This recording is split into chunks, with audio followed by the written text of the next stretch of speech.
Flight attendants, please be seated for departure. I just hope I don't regret this trip.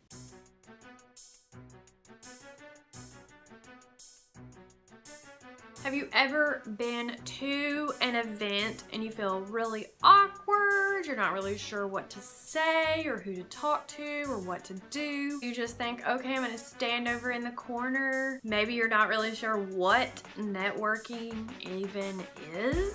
Today, in this video, I'm gonna teach you how to network at events like a pro for your business. First part of networking is to understand what it is. If you want to grow your business and your brand, then you need to make sure that you're talking to other people about yourself, because they aren't going to come find you. You have to go find them. If you are at a club, you know, popping bottles and drinking it up, normally you'll have like a guy come over to you and say, hey baby, what's up? You wanna chat? You might be like, yeah, I wanna chat. Or you might be like, ew, get away from me, you're kinda creepy.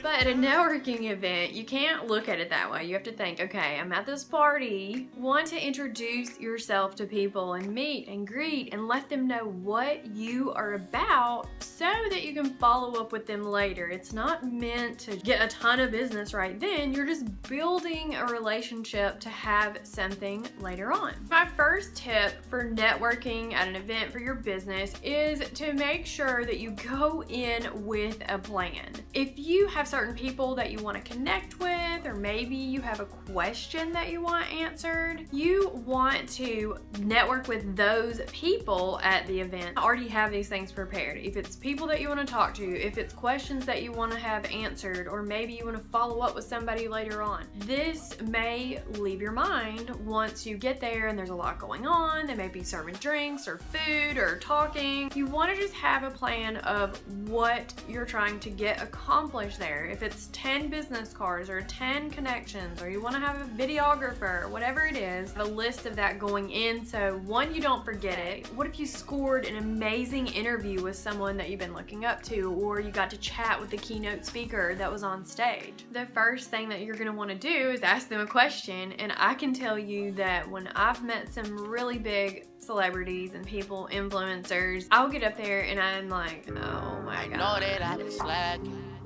I love you. Okay, so today's the big day and I'm going to meet Sunny Lenarduzzi. So I'm so excited. I think this is gonna be like such a game changer for my business. But I'm crying because I'm so excited.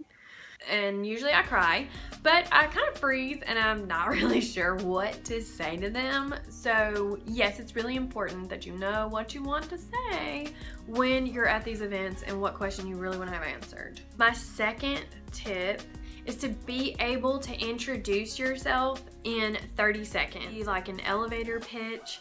You want to make sure that people know what you do. They don't get bored by the time that you're done saying it, and you don't want to wobble around about what you're telling them that you do. You just want to be quick, to the point, and you're not going to tell them your whole life story. Just think about if you were on an elevator, you only had 30 seconds until that elevator got to the bottom of the ground. Somebody said, hey, what do you do? Oh, see you later.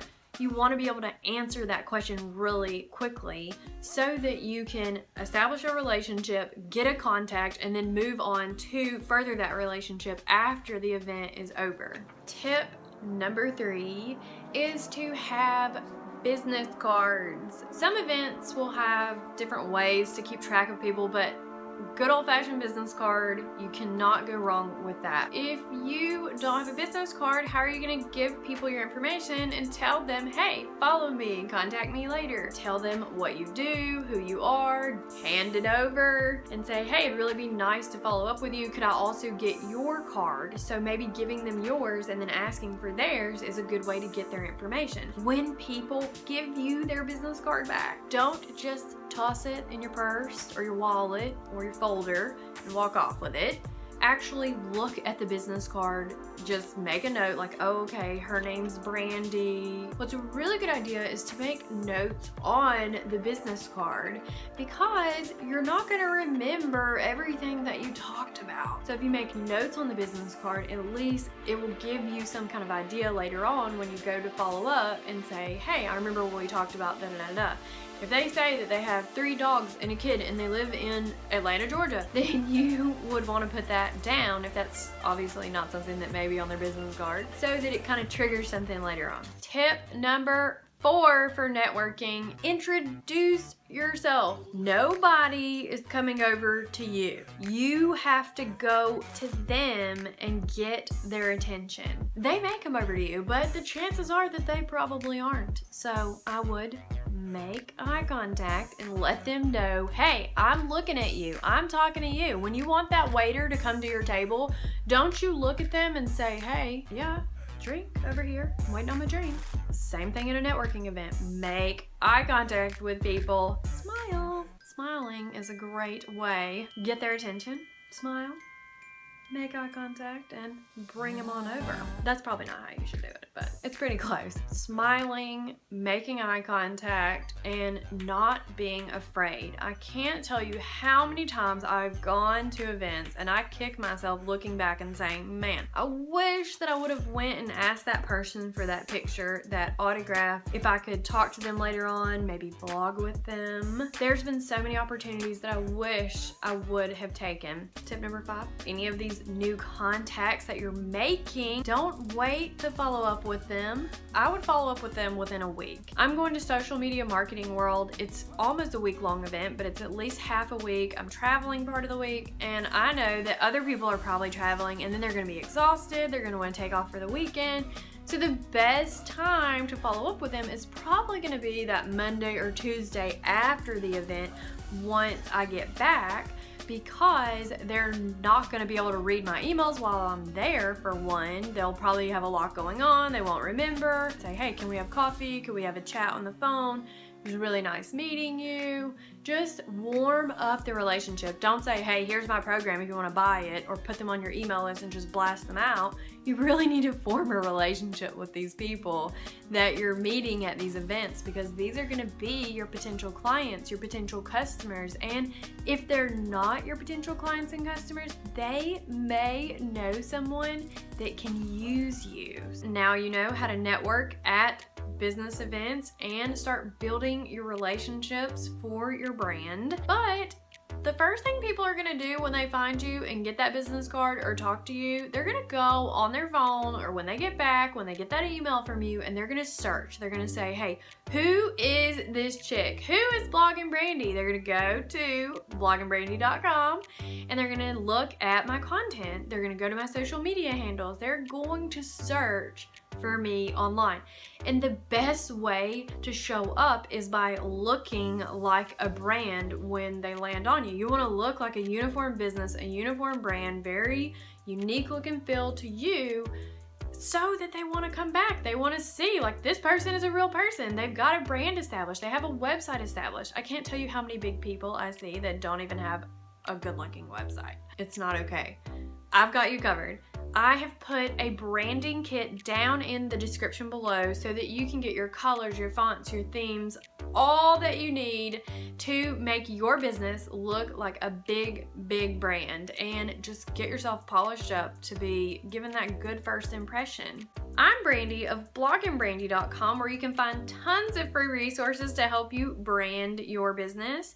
And if you want to get even more branding tips, business advice, and social media, make sure that you subscribe. I don't know why I do this little fishy thing.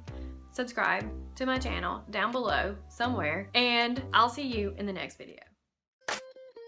Watch this. These are my confessions. Just when I thought I said all I could say. Okay, so today is my first day in Canada. I'm such a crybaby. Like, I know I shouldn't be scared, but I'm so scared here. I'm by myself. I don't know. I just want to change my flight so I can come back as soon as possible. I haven't ate anything. Oh my god, I haven't ate anything in like the last 24 hours. because I was like, oh, just let me get to the hotel and I'll settle down. Well, then my flight was delayed, and no one cares.